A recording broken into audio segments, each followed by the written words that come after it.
Hey there, my name is Brent Wolf and this is my channel. Welcome back if you've been here before and welcome if you haven't. It's been a few months since my last video, which was Sophie's album review, and I've just been really busy with things like work and laziness and procrastination, anxiety and depression. You know, just normal day-to-day things. But I'm back and it felt like a really good week to come back because one of my favorite bands, Terror Jr., released their debut album, which is titled Unfortunately Terror Jr. It came out yesterday, January 25th, and I couldn't be more excited and proud of them. I'm going to be giving my full review of this album today, and just full disclaimer, it's going to be biased because I'm a fan. I have their hat, their sweater, I'm wearing their pants right now, their mug, their vinyl. I'm a shameless fanboy at 23 years old, and I'm gonna be biased towards them. I'm gonna like almost everything that they do, but I'm going to try to stay as neutral and as subjective as possible in this review. But before we get into that, make sure you like this video, go subscribe to my channel. I'm going to be posting more content in 2019, I fully promise. Keep me to it. So make sure you comment if you have listened to this album as well. Let me know what your favorite songs are. But otherwise, let's just get into it. Before we hop into my thoughts on the album, I just wanted to give you some background on the band in case you are unfamiliar with them, but it is comprised of two members, David, aka Campa, Benjamin Singer Vine, I'll just be referring to him as Campa throughout the video, and Lisa Vitale. I hope I'm pronouncing that right because I haven't heard it out loud before, but it sounds right. Terror Jr. formed in 2016, and there originally was a third member named Felix Snow. He's a producer that left the band in late 2017, and their first song, Three Strikes, was originally premiered in the lip gloss commercial by Kylie Jenner. Their first three EPs, titled the Bop EPs or the Bop City EPs, whichever, or the Bop Trilogy, whichever one you want to call it. The first one was Bop City, that came out in October 2016. The second one was Bop City 2, Terror Rising, that came out in June 2017. And the third one, Bop 3, The Girl Who Cried Purple, came out in September 2017. With all that being said, let's dive into my thoughts on the album, and first I'll just be going through all the pros and the things that I liked on the album, whether it's certain songs or things that I liked. I'm just going to be going through that stuff first, and then the few critiques or things that I wished were different or wish that they had, that'll come later on. But first, let's just dive into all the things that I loved about this. Unfortunately, Terror Jr. is by far their most solid work. I loved all three of the EPs, but this full album just really shows the hard work that David and Lisa and everyone else that was a part of the production process, all their hard work that was put into this album over the last year, it really shows. And unlike the other three EPs, this album fully states who Terror Jr. is. There's no question about it. You know what they're about, and it's just a really solid piece of work, and every theme that is in every single one of these 15 songs has a sort of cohesiveness to it, and I absolutely love the messages that are in this album. Their original EP, Bop City, and their third EP, Bop 3, really have cohesive sounds, whereas Bop City 2 had a few more sounds that were very diverse and different from what they had done before in that collection of the EP, and this album is kind of similar to that, where there are certain songs that just sound like something that I haven't heard from them before. Their opening track, Maker, Yamaguchi, and Have You, as well as Kind of Iconic, are all unique and so much more different than their normal glitch pop that they had been releasing previously. When I say that I like that the messages that these songs have, or the topics that they bring up, it's because Terror Jr. has this excellent balance of being able to talk about deeper shit like insecurities, things that we're scared of, things that we're just really petrified of, whether it's within ourselves or within the world or with other people that we're trying to connect with. They really talk about these topics in a way that makes it feel relatable. I think it's just refreshing to have that sort of honesty, just pure straight up honesty in their songs. And the production behind most of them are very happy and cheerful songs, which totally juxtapose the lyrics and the content of it. And I just think that the balance that they've created in their music is just beautiful. Because a lot of the mystery that surrounded Terror Jr. and who they are when they released Bop City, they used a lot of vocoding and auto-tune that really just sort of masked the vocals and created a sort of robotic, computery type of sound. And now that we know who Lisa and Campa are, they've really embraced Lisa's vocals, and she is an amazing vocalist. Having seen them live twice, she sounds absolutely incredible. So with this album, I love that they've managed to find a way to keep that original weirdness and that edginess that they had when they released Bop City, but also showcasing how great of a singer that Lisa is. Instead of the sort of airiness or lightness of production and vocals that you would hear in pop music, Terror Jr. really thrives in the darker elements, whether it's thematically with their lyrics or whether it's with the synths and the beats and the bass and all of the instruments that go behind their sound. It's really, they really enjoy the grunginess, and you especially see that visually in their music videos, like Pretty and Heaven Wasn't Made For Me. You truly see the dark side of Terror Jr.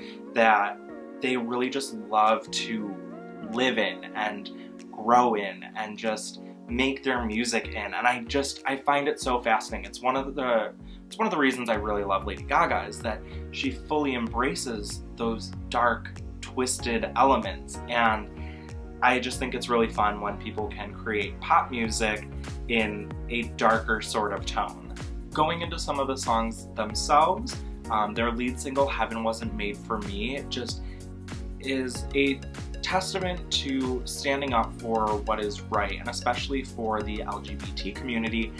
In my opinion, Heaven Wasn't Made For Me is a song about standing up against those religious ideologies or the thought that there's a heaven that's this pearly gated community of light and love and happiness, but it comes at the expense of LGBTQ members that can't get in because of who they love and who they want to be. And the way that the song just handles that topic and saying, you know what, fuck that idea, like heaven wasn't made for me if it means that I can't have my queer friends in here because of who they love.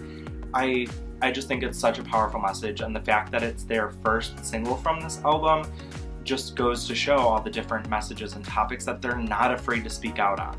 On the other hand, Pretty talks about beauty standards and that the sort of pressure that we put on women and girls as a society, and I mean men and boys too, just as a whole, we put so much pressure on looking good and fitting this sort of mold of what beauty is or what beauty should look like. And the song just basically says that no amount of fillers or surgeries or clothes or filters or anything that we do to ourselves is going to make us feel beautiful or make us feel pretty, or that we fit this sort of mold and idea of what beauty is, because beauty comes from within. And as RuPaul says, if you can't love yourself, how the hell are you gonna love anybody else? Can I get an amen?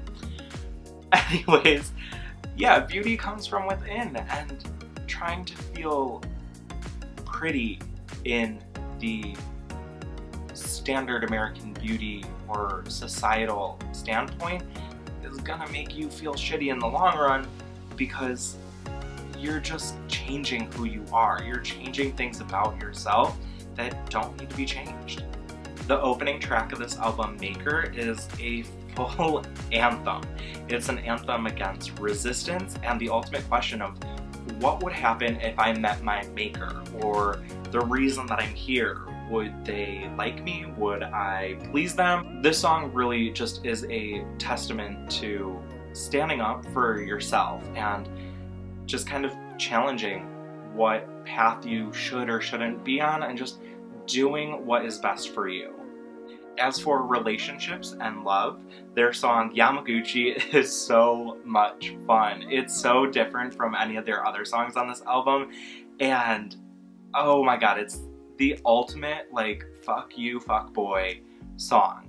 And of course, for topics revolving mental health, I think Have You is an ultimate form of like, hey, I feel all of these emotions and all of these things. Like, I feel sad, mad, happy, angry, confused, blessed, stressed, loved. Do you feel this way too? Because we gotta be in this together. And their other songs, Loner and Isolation, also really hone in on that topic. And on their closing track, Happy Place, it's really just a song about being okay with yourself and finding that happy place within you.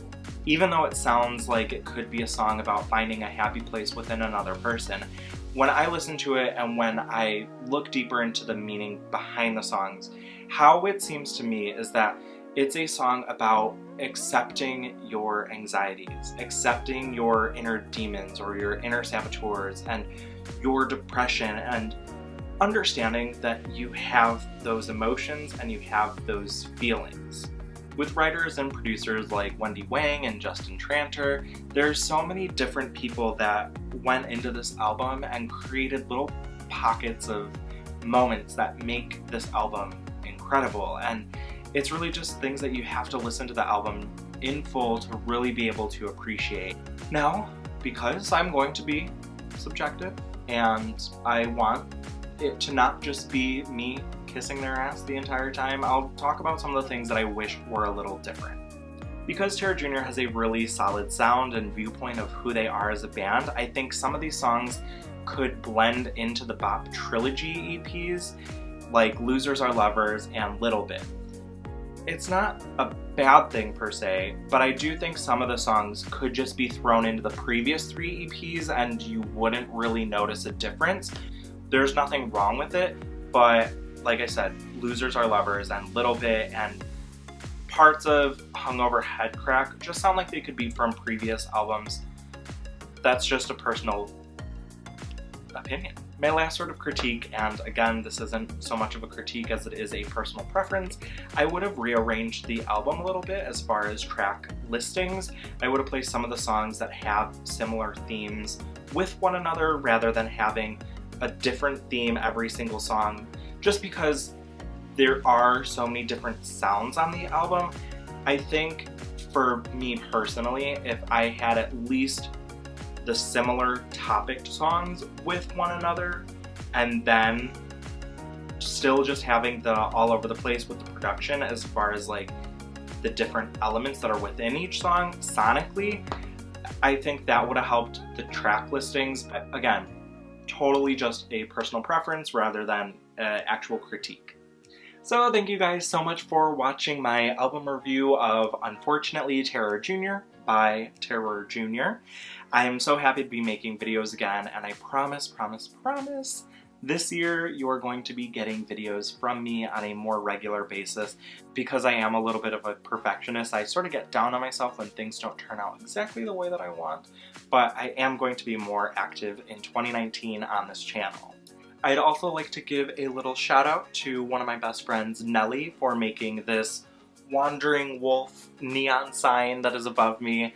So yeah, so it was really nice to get this gift from her. I absolutely love it and I think it's so cute, and I'm excited to have it as a background of my videos from here on out. So again, thank you guys so much for watching. Make sure to like this video, subscribe to my channel, comment down below whether you agree with me or you don't agree with me, or what other albums you'd like me to review, or what else you'd like to see on this channel in 2019.